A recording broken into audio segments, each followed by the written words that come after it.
म्हणजे बाजूची माणसं गेली, पण तेव्हा शिवस्वराज्य यात्रेसाठी आलो होतो. छत्रपती शिवाजी महाराजांचा विचार हा तळागाळापर्यंत पोहोचवण्याच्या भावनेने आलो होतो.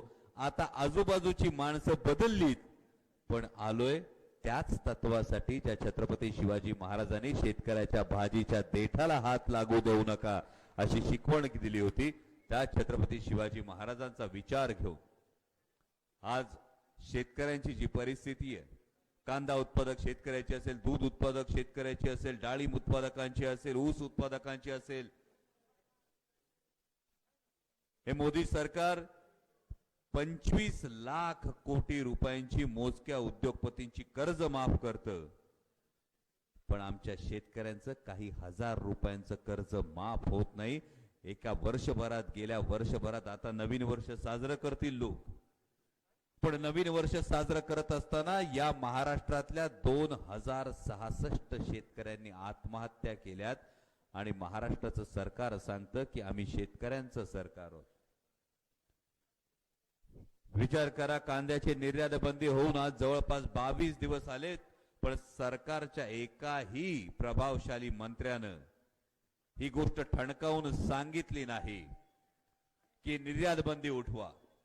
जवळपास 80% दूध उत्पादक शेतकरी हा खासगी दूध संस्थांना दूध घालतो, पण सरकार फक्त ज्या सहकारी दूध संस्था यांना दूध घालणाऱ्या लोकांनाच 5 रुपयाचं अनुदान देतं.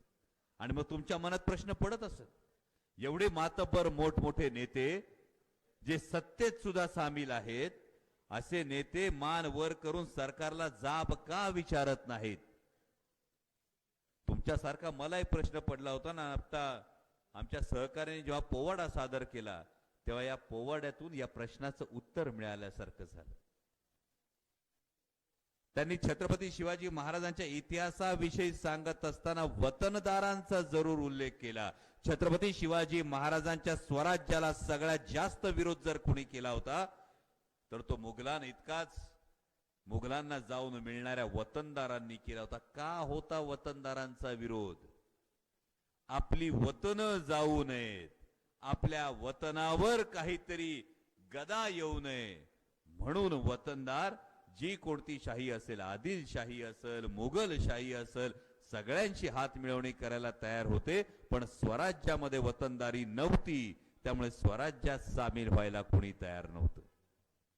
आणि मग या वतनदारांची परिस्थिती काय व्हायची? वतनदारांची परिस्थिती काय होची याचा विचार करा.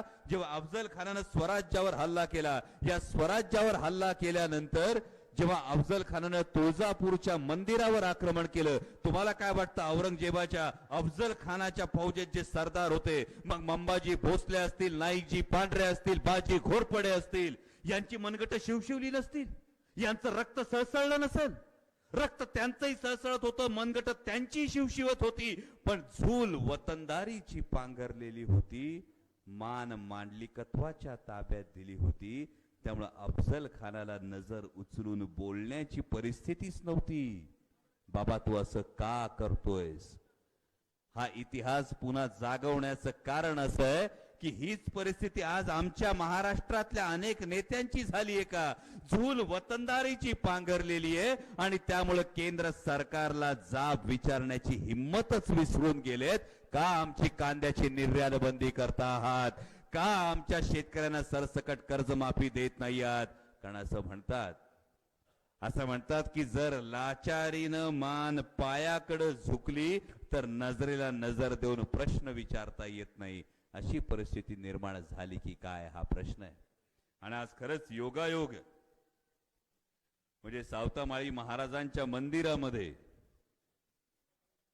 जेव्हा शेतकरी आक्रोश मोर्चाविषयी बोलतोय, म्हणजे कांदा मुळा भाजी अवघी विठाई माझी, लसूण मिरची कोथिंबिरी अवघा झाला माझा हरी, हे ज्या संत शिरोमणी सावतामाळी महाराजांनी सांगितलं, त्यांच्या मंदिरामध्ये शेतकरी आक्रोश मोर्चाविषयी बोलतोय. म्हणजे ही जी कांदा मुळा भाजी लसूण मिरची कोथिंबीर या सगळ्यामध्ये माझा हरी आहे, माझा पांडुरंग आहे, या कर्मात माझा पांडुरंग आहे. म्हणजे अरण इतकं पंढरपूर पासून जवळ असून संत शिरोमणी सावतामाळी महाराज पंढरपूरला पंढरीच्या दर्शनाला गेले नाही, तर आपल्या कामात रममान होणाऱ्या या संत शिरोमणीकडे पाहून पंढरीचा पांडुरंग दर्शन देण्यासाठी अरणला आला. ही कर्माची महती, ही शेतकऱ्याच्या कष्टाची महती ही संत शिरोमणी सावतामाळी महाराजांनी घालून दिली. आणि आज त्याच शेतकऱ्याच्या कष्टाचा वारंवार अवमान कोण करत असेल तर हे केंद्रातलं भारतीय जनता पक्षाचं सरकार करतंय. म्हणजे संसदेमध्ये महासंसदरत्न खासदार सुप्रियाताई सुळे आणि मी काय नेमकी मागणी करत होतो. निर्यात बंदी विषयी बोला, शेतकऱ्यांच्या कर्जमाफी विषयी बोला. केंद्रातल्या सरकारला जेव्हा सुप्रियाताई आणि मी ही मागणी करत होतो तेव्हा शेतकऱ्यांच्या प्रश्नाविषयी बोलणं हा गदारोळ वाटला आणि त्यांनी निलंबन केलं आमच्या दोघांचं. आपण काय म्हणतो की स्त्री ही शक्ती आहे. म्हणजे सुप्रियाताई ज्यावेळी पार्लमेंटमध्ये बोलतात, संसदेमध्ये बोलतात तेव्हा पिन ड्रॉप सायलेन्स असतो. आणि ज्यांना सलग 8 वेळा संसद रत्न पुरस्कार मिळाला आहे, 2दा महासंसद रत्न पुरस्कार मिळालेला आहे, अशा खासदाराचं जेव्हा निलंबन होतं, मी पाहत होतो या गोष्टीकडे, सोबत निलंबन झालं होतं. पण मी कायम असं म्हणतो की महाराष्ट्राच्या माझ्या प्रत्येक माता भगिनीला एक फार मोठा आदर्श लाभला, एक फार मोठा वारसा लाभलाय. तो मातृत्वाचा, कर्तृत्वाचा आणि नेतृत्वाचा वारसा लाभलाय. म्हणजे राष्ट्रमाता जिजाऊ मासाहेबांसारखं मातृत्व, क्रांतीज्योती सावित्रीबाई फुलेंसारखं कर्तृत्व आणि पुण्यशोक अहिल्याबाई होळकरांसारखं नेतृत्व, या मातृत्व, कर्तृत्व आणि नेतृत्वाचा वसा आणि वारसा या महाराष्ट्राच्या राजकारणात आजच्या घडीला कोणी चालवत असेल तर त्या आदरणीय खासदार सुप्रियाताई सुळे चालवतात. आणि जेव्हा त्यांचं निलंबन होतं आणि हे निलंबन शेतकऱ्यांच्या प्रश्नासाठी, शेतकऱ्यांचे प्रश्न मांडताना हे निलंबन होतं, तेव्हा एका महत्वाच्या गोष्टीची फक्त आठवण करून देतो. आदरणीय शरदचंद्रजी पवार साहेब जेव्हा कृषी मंत्री होते त्यावेळी कांद्याचे भाव वाढले होते. आपल्या सगळ्यांना आठवत असेल, आठवतं ना अजून? कांद्याचे भाव वाढल्यानंतर गळ्यात कांद्याच्या माळा घेऊन घालून कोण संसदेत यायचं? कुठल्या पक्षाचे नेते? कुठल्या? जोरात सांगा, मीडियाला पण कळू द्या. कुठल्या पक्षाचे नेते गळ्यात कांद्याच्या माळा घालून यायचे? भाजपचे. आणि काय सांगायचे?